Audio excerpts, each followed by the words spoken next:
بڑے بڑے لوگ گزرے ہیں صحابہ میں شان والے، لیکن اللہ نے جو حضرت ابو بکر کو فہم دیا، جو حضرت عمر کو فہم دیا، جو حضرت ابن عباس کو فہم دیا، جو ابی ابن کعب کو فہم دیا، جو زید ابن ثابت کو فہم دیا، وہ کسی اور کو نہیں۔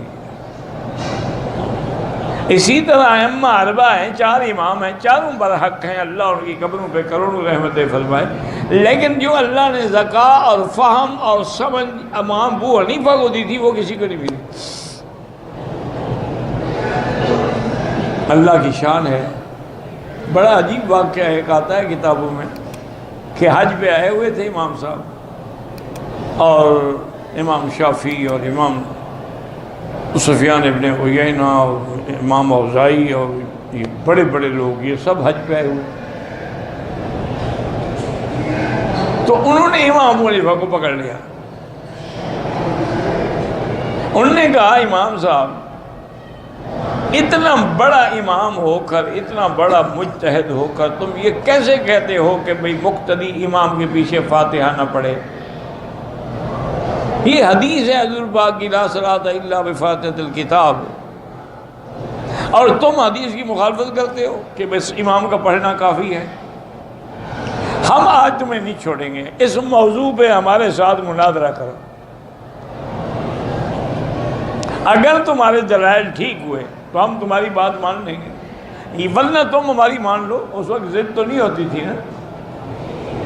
امام صاحب نے فرمایا ٹھیک ہے، میں مناظرے کے لیے تو حاضر ہوں، لیکن تم 4 آدمی ہو، میں 1 ہوں، پہلے تم فیصلہ کرو کہ تمہارا بڑا کون ہے جو مناظرہ کرے گا۔ 1 آدمی کرے نا، اب 4 سے میں کیسے بات کروں؟ انہوں نے کہا جی امام اوزاعی کریں گے۔ انہوں نے کہا امام اوزاعی اگر ہار گئے تم سب ہار جاؤ گے۔ انہوں نے کہا جی بالکل۔ انہوں نے کہا اگر جیت گئے تم سب جیت جاؤ گے۔ انہوں نے بالکل۔ انہوں نے کہا مناظرہ تو ہوگی، آپ کس بات کا مناظرہ کریں؟ کہا کیا مطلب؟ انہوں نے کہا اگر امام اوزاعی کی ہار سب کی ہار بن سکتی ہے، امام کی فاتحہ مقتدی کی فاتحہ نہیں بن سکتی؟ سب چپ کر کے بیٹھ گئے۔ اسی لیے امام شافعی رحمۃ اللہ علیہ فرماتے تھے کہ ابو حنیفہ کو اللہ نے اتنی قوت استدلال دی ہے، یہ انہوں نے فرمایا مسجد کا یہ ستون ہے نا، اگر مثال کے طور پر کہہ دے کہ یہ سونے کا بنا ہوا ہے تو ثابت کر دے گا کہ سونے کا۔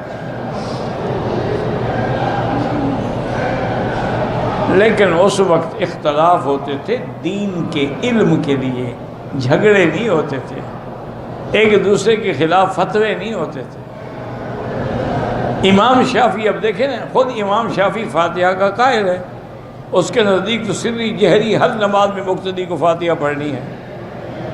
اچھا امام صاحب جو تھے امام شافعی اللہ ان قبر پہ کروڑ رحمتیں فرمائے، تم تو سن سکتے ہو، باتیں کر سکتے ہو، وہ نہیں کر سکتے جو اللہ نے ان کو دیا تھا۔ رمضان المبارک میں ہر رات امام شافعی ایک قرآن کا ختم کرتے تھے۔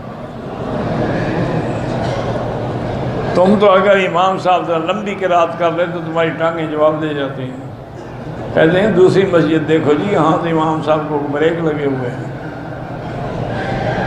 وہاں چلو جہاں 1 سپارہ بھی پڑھا جائے اور آدھے گھنٹے میں 20 رکعتیں بھی ہو جائیں۔ اور ہمارے پاس بھی ماشاءاللہ حافظ بڑے ہیں، بس تعلمون یعلمون کا پتہ لگتا ہے، اور کوئی پتہ لگتا ہے کیا پڑھ رہے ہیں۔ بہرحال تو امام شافعی تو بڑے سخت تھے نا اس مسئلے میں، ان کے نزدیک سری جہری حال میں تو آپ نماز نہیں پڑھاتے تھے۔ جب نماز کا کوئی وقت سفر میں بھی ہو جاتا، کسی شاگرد کو کہتے بھی تم پڑھاؤ۔ آپ بغداد میں تشریف لائے، میں بھی الحمدللہ بغداد میں گیا ہوں، اور میں نے بھی وہ امام ابو حنیفہ رحمۃ اللہ کا مدرسہ دیکھا ہے، اور میں نے آپ کی قبر بھی دیکھی ہے، اور میں نے حضرت عبدالقادر جیلانی رحمۃ اللہ علیہ کی قبر بھی دیکھی ہے۔ بغداد کے اندر جو زیارات تھیں الحمدللہ وہ بھی کی ہے۔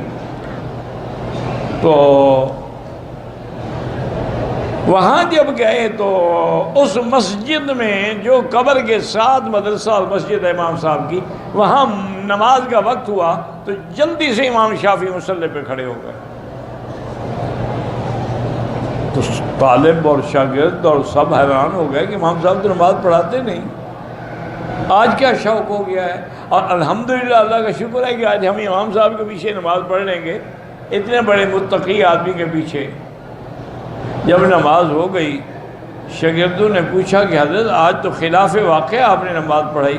فرمایا استحییت من صاحب ھذا القبر، اس قبر والے سے مجھے حیا آیا کہ اس کے نزدیک مقتدی پہ فاتحہ نہیں ہے، اور میں اگر مقتدی بن کے فاتحہ پڑھتا تو اس کے قول کی مخالفت کرتا نا.